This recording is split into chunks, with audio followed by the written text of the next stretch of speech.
Get out of here, you old parasite. There's no room for you.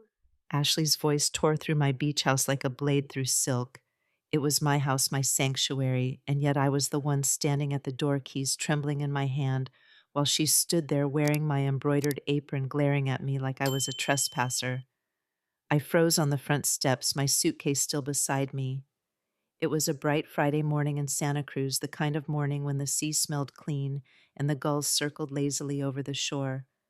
I had driven down from the city, hoping to spend the weekend in silence, just me, the ocean, and the garden I'd tended for 20 years.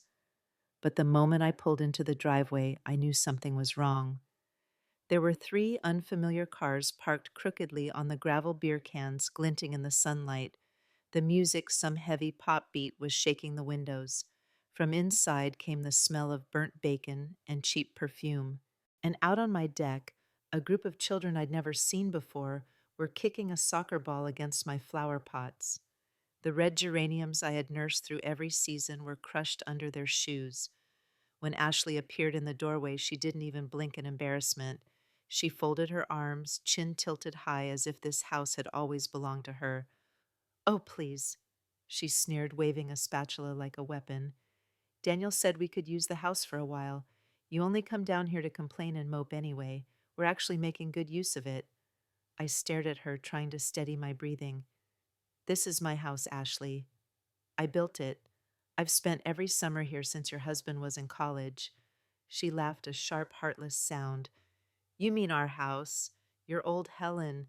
You don't need all this space anymore. Families should share, right? What's yours is ours." Behind her, faces began to appear: her mother, Marion, with her dyed red hair and judgmental squint, her sister, Veronica, holding up a phone recording everything, two teenagers munching chips in my living room, and a man in a Hawaiian shirt sprawled across my wicker chair. Marion's gaze swept over me like I was a stain on the wall. So this is the famous mother-in-law. I thought she'd look scarier. Their laughter hit me like hailstones. I stood there, 70 years old, wearing my simple cardigan and sandals, staring at the doorway of the home I had built brick by brick. The humiliation burned hotter than the sun above me. "Where's Daniel?" I asked finally, my voice cracked despite my effort. "He'll explain this." Ashley rolled her eyes. "He's working. Someone in this family has to. Now look, we filled all the rooms. You'll only make things awkward. Why don't you just go back to your apartment in the city?" Something inside me clenched. I wasn't sure if it was anger or heartbreak, but I managed to whisper, "Ashley, I have the deed, the bills, every tax payment. This house—" "Oh, stop it!" She snapped, her voice cutting through mine. Always the same speech. "I built it. I paid for it. Daniel's your son. What's his is mine. That's how family works." For a moment, the only sound was the music and the children's laughter echoing off the deck.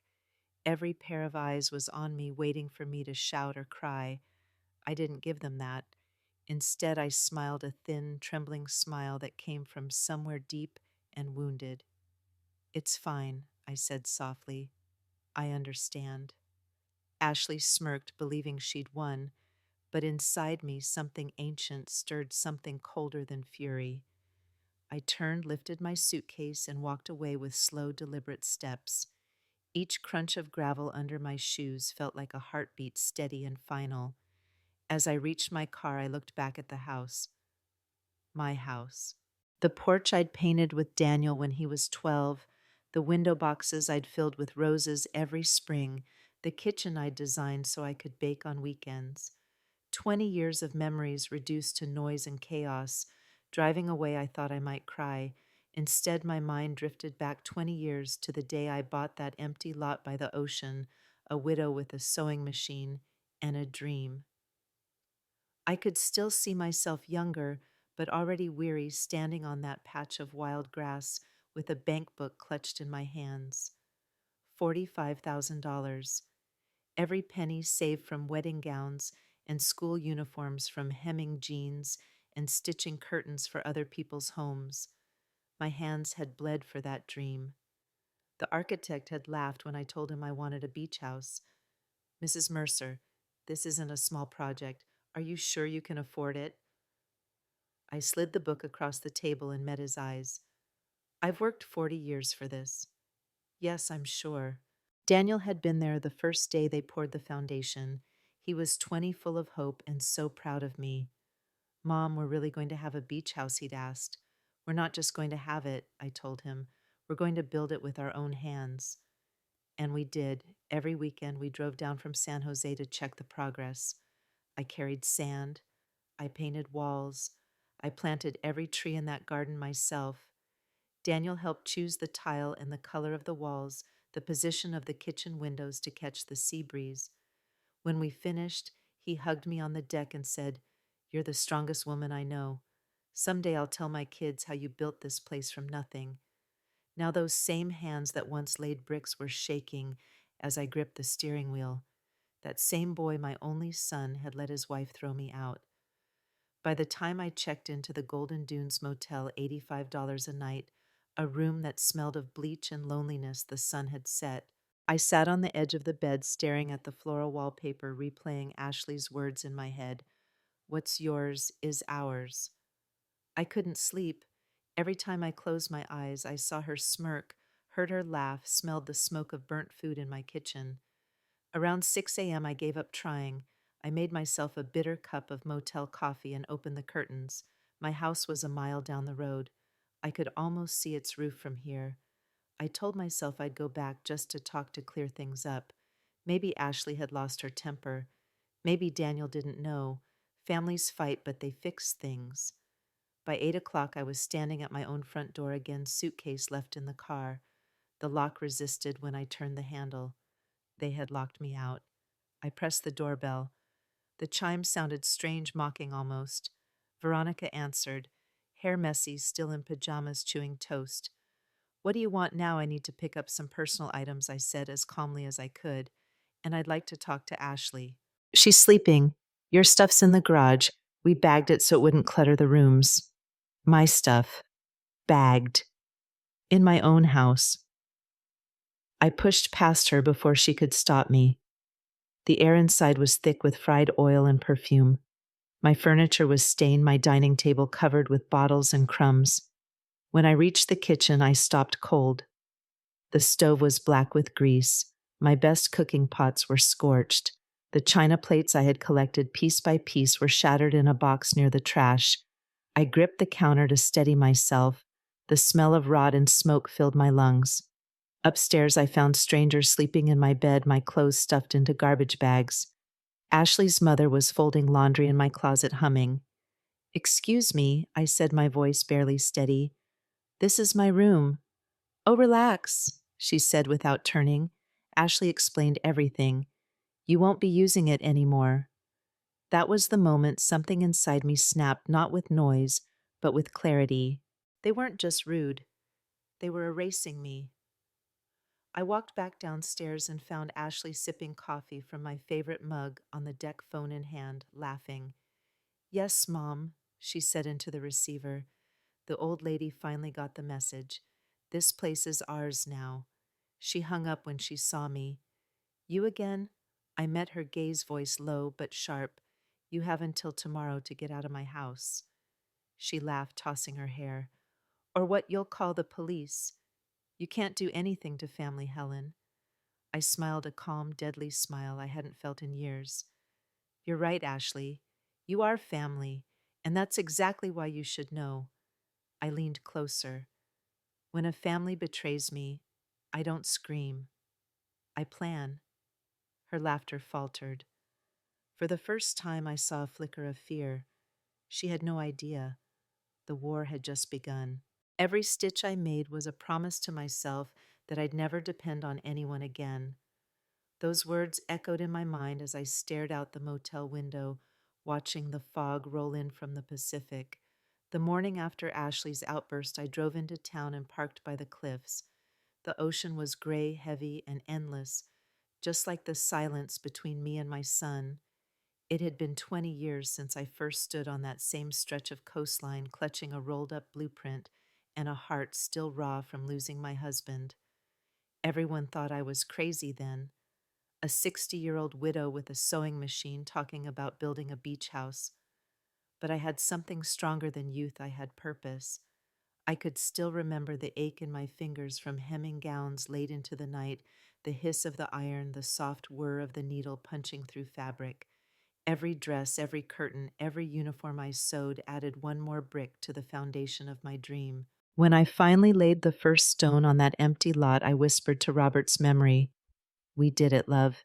Daniel had been there that day. He was 20, earnest and hopeful. He'd held my hand when the workers set up the beams, his eyes full of pride. "Mom," he said, "you're unstoppable." Back then, I believed him. Now I sat in my car, gripping the steering wheel, trying to understand how that same boy had become a man who let his wife treat me like garbage. At noon, I went back to the house. I told myself I just needed to grab my birth certificate, my jewelry box, and some documents. Nothing more. But when I arrived, Veronica answered the door again, chewing gum this time. "Oh, it's you," she said flatly. "Didn't Ashley tell you your stuff's out back?" My stuff. The way she said it, like I was some tenant they were evicting. I walked past her. The living room was even worse than yesterday, bottles on the table, cigarette burns on the armrest of my sofa. My sofa. "Where's Ashley?" I demanded. "Taking a nap," Veronica said, rolling her eyes. She was up late planning a barbecue. A barbecue. On my deck, using my grill. I clenched my jaw, trying not to shake.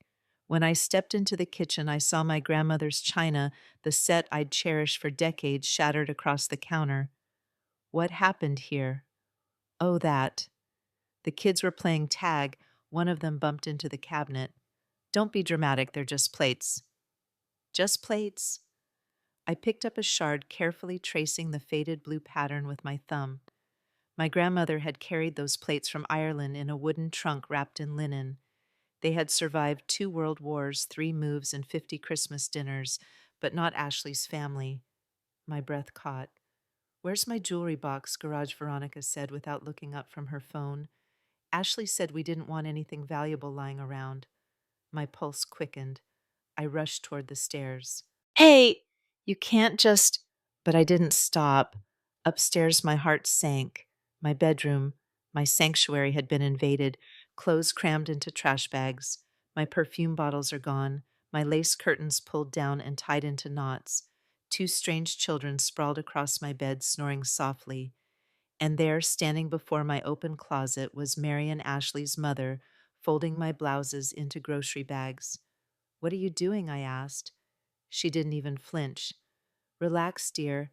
Ashley said you're not using this room anymore. We thought we'd help you pack. My clothes are not trash." "Oh, don't be so sensitive."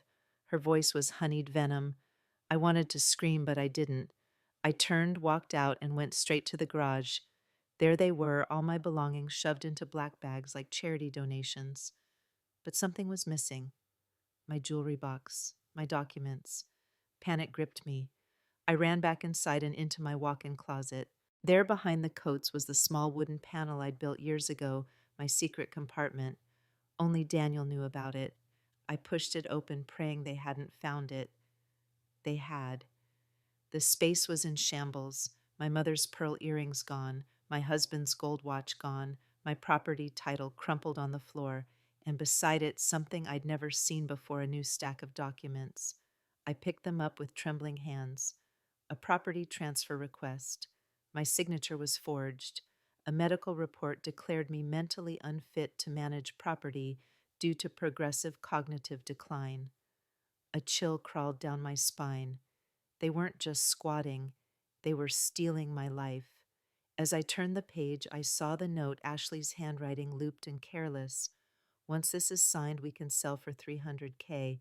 That's enough for a bigger house and private school tuition. Just need Dee's signature. The old lady won't make a fuss." Old lady. I sank to the floor, my back against the wall, shaking. They thought I was weak. They thought they could erase me with a pen and a lie. But they had forgotten something crucial. I'd built this entire life from nothing, and nothing had ever broken me.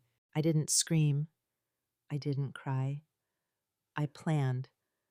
The next morning, I was at the bank before they even unlocked the doors. The young teller smiled politely, but when she saw my face, her smile faded. "Mrs. Mercer, are you all right?" No, I said flatly, but I will be.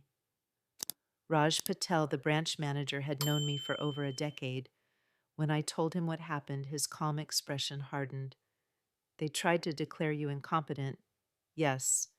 He tapped the desk thoughtfully. Do you have the documents? I slid them across the table. His eyes narrowed as he read. This is serious, Mrs. Mercer. Very serious. These forms are illegal without a court evaluation. Whoever filed this could face criminal charges. That's good to hear. I said, my voice steady. Because I'm pressing them. He nodded slowly. Do you want me to block all third-party access to your accounts? Yes. And I need a statement from the bank confirming my financial competence. Today. He typed for a moment, then printed a page, stamped it, and slid it to me. One more thing, he said. I know a lawyer, Victor Hale. Family law asset protection. He's tough. Tough is good. I left the bank clutching that document like a shield. For the first time since the invasion, I felt something close to strength. That afternoon, I sat in Victor Hale's office, a minimalist space lined with heavy law books and a single bonsai tree by the window. The man himself looked like he'd been carved from granite silver hair, sharp eyes, no patience for fools. Mrs. Mercer, he said, sliding on his glasses, tell me everything. And I did, from the moment Ashley called me a parasite to the discovery of the fake report. He didn't interrupt once. When I finished, he leaned back in his chair.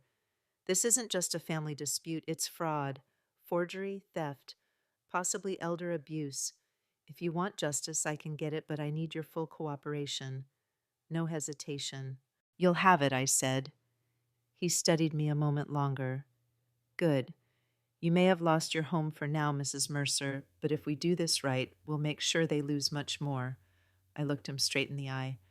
I don't just want my house back, Mr. Hale. I want them to learn what happens when you underestimate a woman who spent 70 years surviving. He gave a rare smile. Then let's make this official. That night back in the motel, I spread all the evidence across the bed, the forged papers, the fake report, the photographs of the mess, and the social media posts where Veronica had bragged family getaway at our new beach house. My phone buzzed, a text from Daniel. Mom, can we talk? Ashley says you're overreacting. I stared at the screen thumb, hovering over the reply button. Overreacting. They had stolen from me, humiliated me, tried to erase me, and he called it overreacting. I turned the phone face down, let them wonder, let them stew in silence. Because by morning the papers would be filed, the police informed and the law awakened. They thought they could bully me out of my own house. They were about to learn that Helen Mercer, seamstress widow survivor, was not the kind of woman you could silence. You forged my name, Daniel. You tried to steal from your own mother. When I said those words, the air itself seemed to freeze. Even the wind off the ocean stopped for a moment, as if it wanted to hear his answer. It was Monday morning when I finally faced my son. After 2 nights without sleep and 3 strong cups of motel coffee, I was done hiding behind lawyers. I needed to see the truth in his eyes to know if the boy I raised was still somewhere inside the man who'd betrayed me. I waited until I saw his silver Toyota pull into the driveway. I recognized it instantly, the car he'd bought last year after his promotion. My heart twisted at the sight. I'd helped him with the down payment just as I'd helped him with everything else in life. College tuition, his first apartment, his wedding suit. Every step he'd taken had been built on my sacrifice. Now that same car sat proudly in my driveway while I stood outside like a stranger. I didn't ring the bell. I wanted him to open that door and see me standing there, the woman he'd conspired against. When he did, I almost didn't recognize him. Daniel's face was pale, drawn tight with guilt and confusion. Mom, he said softly, his smile trembling. You're here early. Am I asked. Funny. You didn't seem to mind when your wife took over my house early. He glanced behind him, nervous. Let's not start like this, okay? Megan told me there was some misunderstanding. Stop. My voice came out sharper than I intended. A misunderstanding is forgetting someone's birthday. Forging medical reports and transfer papers is fraud. His eyes widened. What are you talking about? I reached into my handbag and pulled out the stack of documents. I'm talking about this. When he saw them, the blood drained from his face. He didn't even try to deny it. His hand trembled as he took the papers. Where did you get these? From the secret compartment in my closet, I said coldly. The one you helped me build when you were 20. The one I told you was for things I never wanted touched. He swallowed hard. Mom, I didn't. Don't lie, Daniel. Not to me. Behind him, I saw movement, Megan hovering in the hallway, her phone clutched in her manicured hand. Her face was calm, but her eyes were blazing. What's going on? She asked. Robert, I mean, Daniel, I thought we agreed you wouldn't make this harder than it has to be. He shot her a panicked look. Megan, please. I stepped past him into the foyer. The air inside smelled like fried meat and cheap candles. My rugs were gone. My furniture had been rearranged. The home I built had been turned into a stranger's house.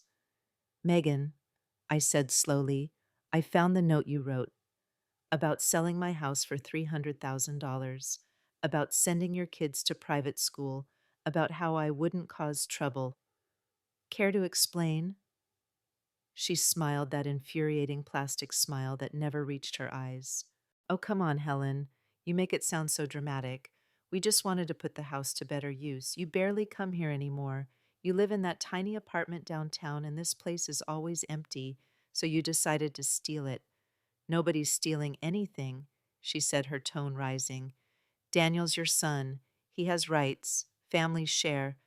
Families respect each other, I snapped. Families don't forge signatures and fake medical diagnoses. At that, Megan's facade cracked. Her voice turned sharp, defensive. You are old, Helen. You forget things. You repeat yourself. We were just trying to protect your assets before you made some bad decision. Bad decision? I laughed bitterly. The only bad decision I made was trusting the woman who married my son. Daniel stood there, silent eyes darting between us like a trapped animal. Please, both of you, stop yelling. Then tell her the truth. I said, tell her you knew about this. Tell her you agreed to it. He looked down. His silence was my answer.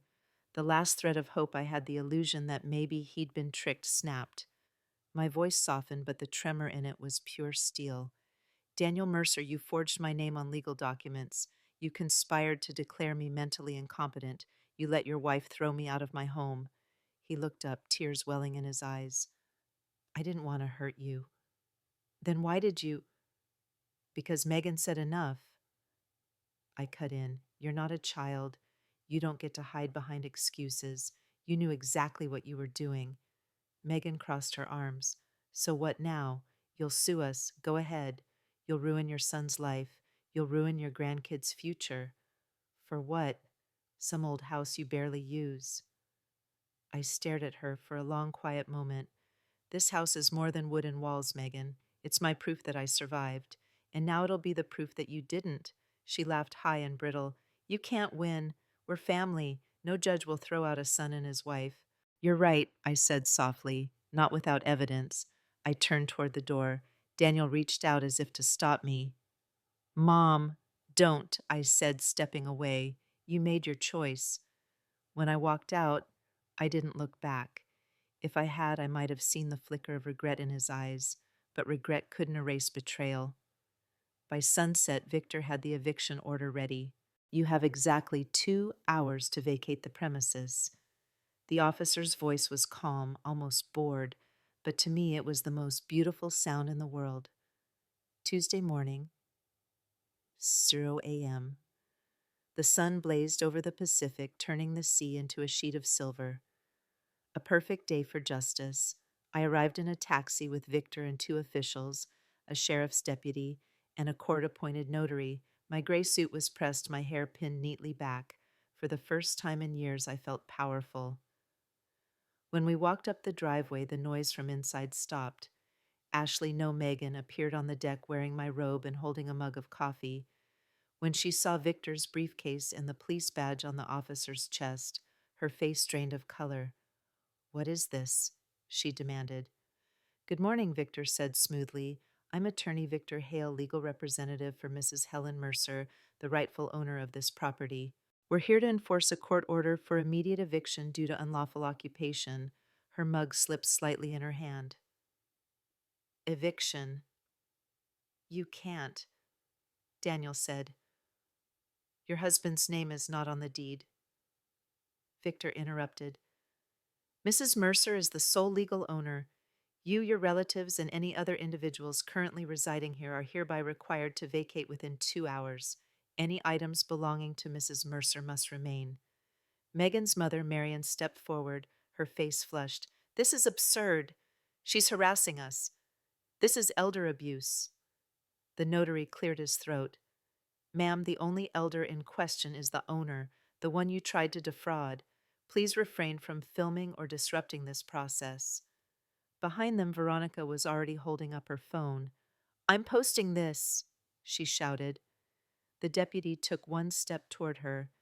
Ma'am, if you record during a legal procedure, I'll have to confiscate your device. Veronica's hand dropped instantly. Megan turned to me, eyes wide. Helen, please, this isn't necessary. We can talk. No, I said simply. You talked enough when you forged my signature. At that moment, Daniel's car screeched into the driveway. He jumped out breathless. What's going on here? Victor handed him a second envelope. Mr. Mercer, you are being cited for complicity in attempted asset fraud and falsification of medical documents. You are also ordered to vacate. Daniel blinked, stunned. What I didn't... You signed the request, Victor said coldly. That's enough. The deputy folded his arms. You have 2 hours, folks. I suggest you start packing. For a long time, no one moved. Then chaos broke loose. Veronica started yelling that it was unfair. Marian began crying, clutching her pearls. The kids ran around confused and frightened.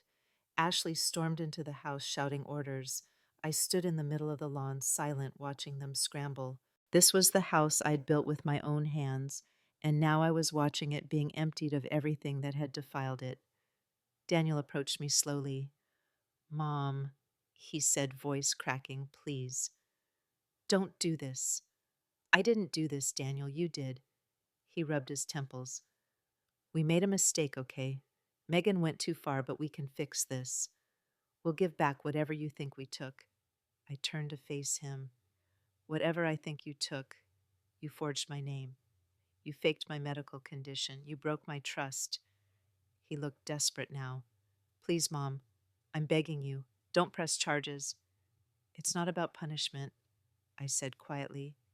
It's about the truth. Behind us, Megan's voice rose again. This isn't over. We'll appeal. You'll regret humiliating us like this. Victor turned toward her. Mrs. Dyson, any further defamation or threats will be added to the record. Megan's fury crumbled into sobs. You're destroying our family. No, I said. You destroyed it the moment you tried to erase me.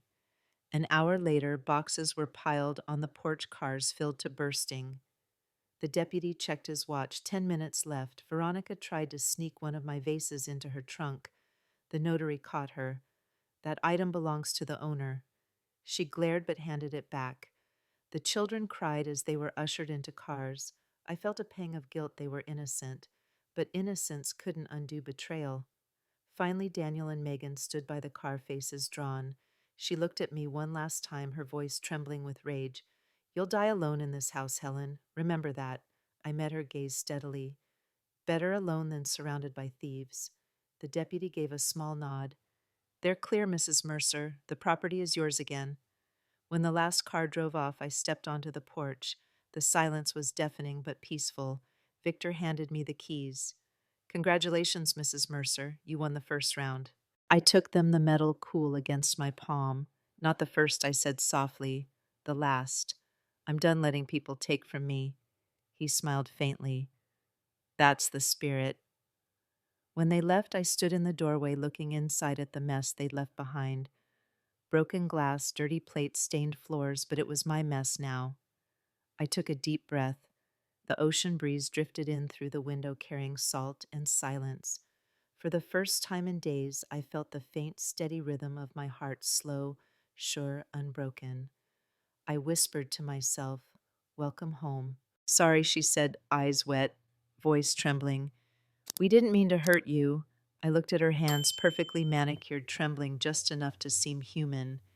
"You meant every word, Ashley. You just didn't expect me to fight back." It had been a week since the eviction. The house was quiet again, eerily so. Every morning I woke to the sound of waves brushing the shore. No voices, no slamming doors, no laughter that wasn't real. I moved slowly through the rooms, cleaning up their mess, like sweeping away ghosts. The kitchen had been the hardest. They'd left grease stains on the counter, cracked tiles near the stove, and broken handles on drawers. My grandmother's teapot, miraculously, had survived. I set it back in its place, polished until it gleamed like a small moon. Every stain I scrubbed was a reminder of how close I'd come to losing everything, but each wipe also reclaimed a piece of my dignity.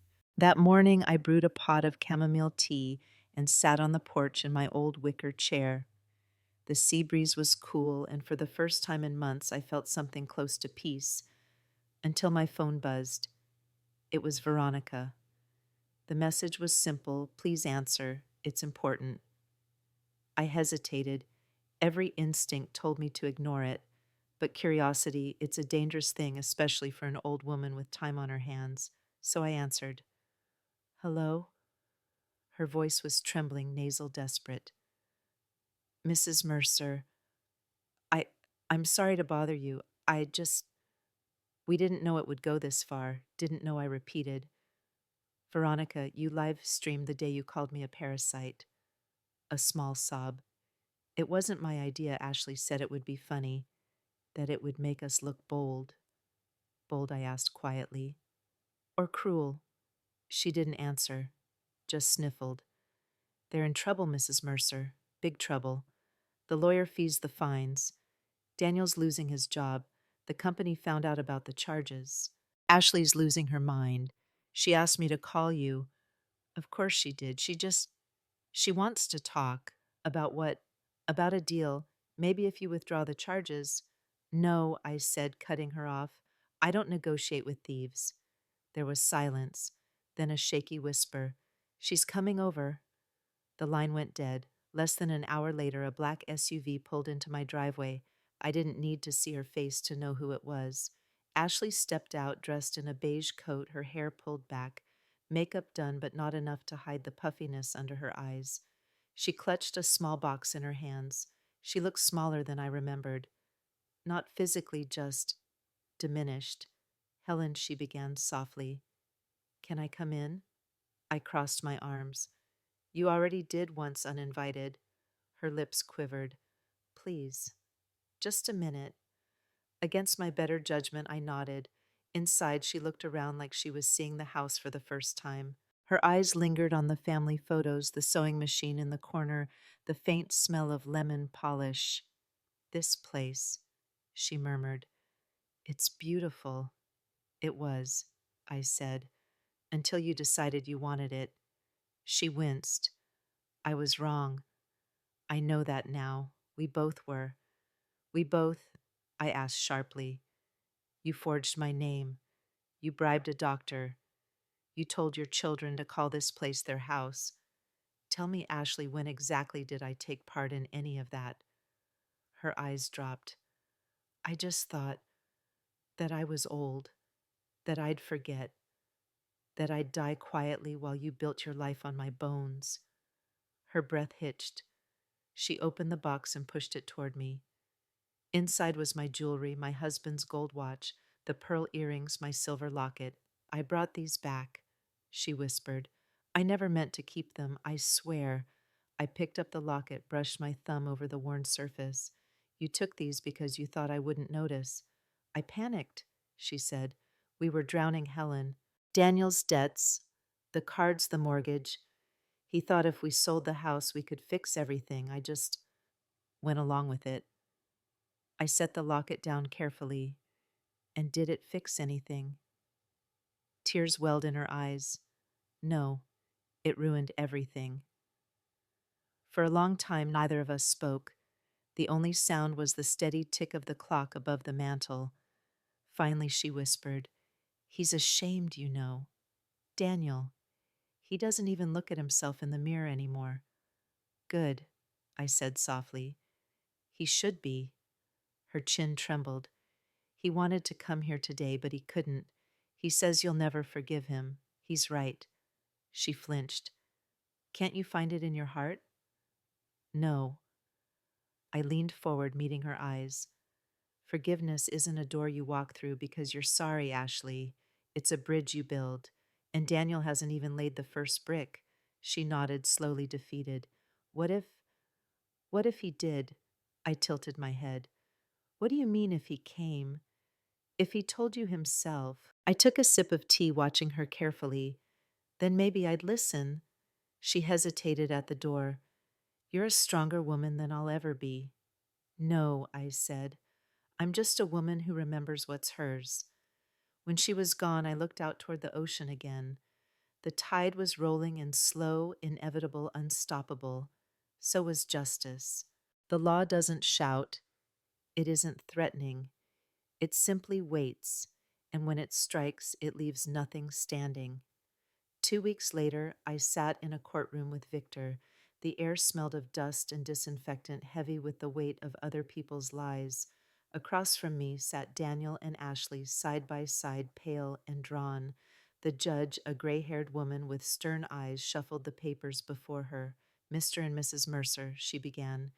You have been charged with attempted fraud, falsification of medical records, and elder financial abuse. Do you understand the charges? Daniel nodded weakly. Ashley just stared at the floor. Their attorney spoke, voice tight. Your Honor, my clients wish to plead guilty in exchange for a reduced sentence and probation. The judge raised an eyebrow. Are they aware that this plea will still carry a permanent mark on their records? Yes, Your Honor. Her gavel tapped once. Very well. She turned to me. Mrs. Mercer, do you wish to address the court? I rose slowly, my knees stiff but steady. Yes, Your Honor. I faced them, the two people I had once called family. I'm not here for revenge, I said. I'm here for truth. My son and his wife thought they could take what wasn't theirs. They thought age made me weak. But weakness isn't about years, it's about conscience. And today I stand here to say that silence is not surrender, it's patience, the kind that waits until justice is ready to speak. The judge nodded. Well said. She sentenced them to 6 months of probation, $5,000 in fines, and 200 hours of community service. The forged doctor's report had earned the physician a separate investigation. He was suspended indefinitely. As we left the courtroom, Daniel called after me, Mom. I stopped but didn't turn. Please, he said, voice cracking. I know I don't deserve it, but I'm sorry. For a moment, I almost looked back. Almost. But then I remembered every night I'd spent alone, every humiliation, every word he hadn't spoken when he should have defended me. I kept walking. Outside, the wind whipped through the courthouse steps, sharp and cold. Victor offered his arm, but I shook my head. I didn't need support, not anymore. That evening, I sat at my kitchen table reviewing the last of the legal paperwork. Victor's team had updated my will. The beach house would go not to Daniel, but to a foundation supporting women learning skilled trades, a scholarship in my name. When I signed the final document, I felt lighter, not happy exactly, but clean. Later that night, I brewed another pot of tea. As the kettle hissed, I heard a soft thump at the door. I hesitated, heart beating faster. At this hour, no one ever visited. When I opened it, there was no one outside, only the sea breeze and the fading sound of waves. On the doormat lay a plain white envelope. Inside was a single sheet of paper. In the shaky handwriting I knew too well, it read, I wish I could undo it. You don't owe me forgiveness. I just wanted you to know I finally understand what I lost. And beneath the note was a small metal object, his house key. For a long time I stood in the doorway, the note trembling in my hand. Then I looked out toward the horizon where the moonlight rippled across the water. Forgiveness hadn't come, but closure had. I closed the door, gently locked it, and slid the key into a drawer where it would stay untouched. Because some doors once shut are meant to remain that way. Some wounds never vanish, they simply grow over like the roots of an old tree twisting around what once broke them. Spring came early that year. The sea turned calm softer, as if even the tides had grown weary of crashing. The morning smelled of salt and new beginnings. My beach house, my house, finally felt like home again. 6 months had passed since the courtroom, and though the scars were still there, they no longer burned. I could finally walk past the front porch without remembering the day I was called a parasite. I could brew my morning coffee without hearing Ashley's laughter echo in my mind. But there was one sound I had missed more than any other, the soft buzz of my sewing machine. That first morning I turned it on again, it hummed like an old friend waking from a long nap. I sat down with a roll of blue fabric and began stitching hands, moving by instinct. Each line of thread was a whisper of forgiveness, not for them, but for myself. I wasn't sewing for clients anymore, I was sewing for peace. A week later, a letter arrived. It wasn't from Daniel or Ashley, I could tell by the neat, careful handwriting. It was from Lydia, a woman who ran a community center in town. Mrs. Mercer, your lawyer mentioned your story during a local fundraiser. We'd be honored if you'd come speak to our women's group. Many of them are older, struggling with property issues or family manipulation. They could learn a lot from your courage. I read the letter twice. My hands trembled slightly. Me teach someone else. For 70 years, I'd been the one behind the curtain, quiet, unnoticed. Now someone wanted to hear my voice. That night I sat by the window, the waves whispering below. I thought of all the women I'd met through my life, the widows who sold their homes too cheap, the mothers who signed papers they didn't understand, the grandmothers told they were too old to matter. If my pain could save even one of them, then maybe it had a purpose. The next week I drove into town. The community center was small, 2 rooms peeling paint, and a smell of lemon disinfectant. Lydia greeted me warmly, a silver-haired woman with kind eyes. "We're so grateful you came," she said, leading me into a room full of women, some in their 50s, some past 80. All eyes turned toward me. I cleared my throat. "I'm not a lawyer," I began softly, "and I'm not here to tell you how to live. I'm just here to tell you what happens when you stop believing you have a voice." As I spoke, I told them about the house, about the betrayal, the forged papers, the silence that nearly destroyed me. Some gasped, others nodded. A few wiped away tears. Then I told them about the moment I decided not to break, about the lawyer who listened, about standing in court refusing to be dismissed as senile. When I finished, the room was silent, not out of pity, but respect. One woman, her hands gnarled from arthritis, whispered, "You give us hope." Hope. The one thing I'd lost without realizing. After that day, I began visiting the center weekly. I helped women review their wills, taught them how to keep financial records, and sometimes just listened to their stories, their regrets, their fears.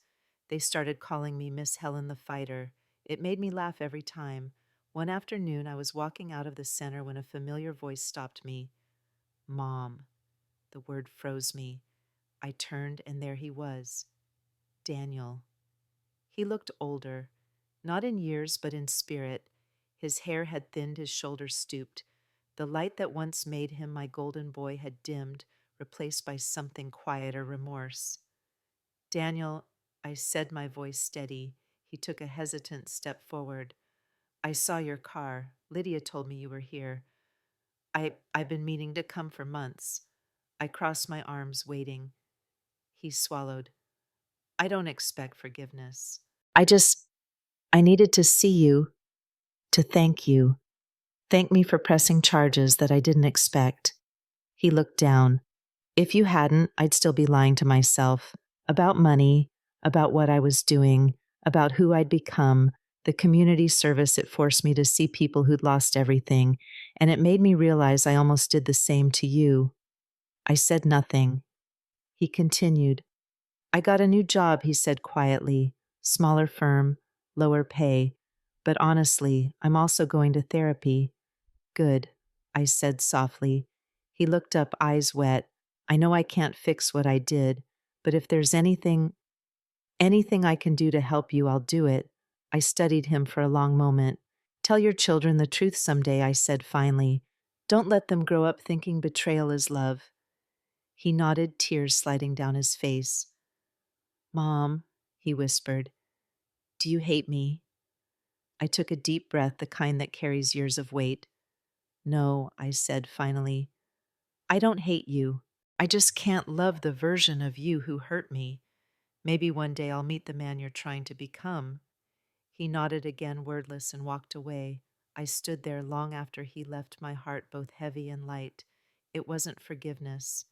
Not yet. But it was something close, a loosening of the knot I'd carried in my chest. That night when I returned home, I stepped out onto the porch. The air was cool, smelling faintly of jasmine, and there near the railing I saw something that made me pause. The red geraniums. When Ashley's children had trampled them months ago, I thought they'd never bloom again. The pots were cracked, the soil ruined. I'd meant to replace them, but somehow never had. Yet here they were, fragile stems pushing through the dirt, leaves unfurling toward the light. A few blossoms had already opened, red as heartbeats. I knelt beside them, touching the petals gently. Life finds a way, I thought, even after being crushed. That night, I wrote a letter not to Daniel, not to Ashley, but to myself. Dear Helen, you survived, not because the world was kind, but because you refused to be erased. You built this house, you rebuilt your peace, and you taught others how to stand. You didn't just win, you endured. The world underestimated you, but you knew better. You always did. I sealed the letter, placed it in the drawer beside Daniel's old key, and smiled. The next morning, I brewed my coffee, stepped out onto the porch, and watched the sun spill gold across the horizon. The sea whispered softly, the geraniums swayed in the breeze, and for the first time in years, I felt it freedom. I wasn't just the woman who had been wronged. I was the woman who had risen, and as the light warmed my face, I whispered to the wind, the red geranium blooms again, so do I.